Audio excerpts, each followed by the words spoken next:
соответствующего. По случаю отрывок из совсем недавней статьи британской газеты. Люди, которых мы получаем сейчас, это не те люди, которые в начале войны.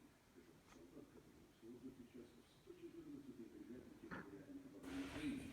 Недавно к нам поступило 90 человек, это 24 были готовы выдвинуться на позицию. Остальные были старыми, больными или алкоголиками. Два источника подразделений противовоздушной обороны сообщили, что дефицит солдат на фронте стал настолько острым, что генеральный штаб приказал и без того истощенным подразделением БЛО высвободить больше людей для отправки на фронт в качестве пехоты.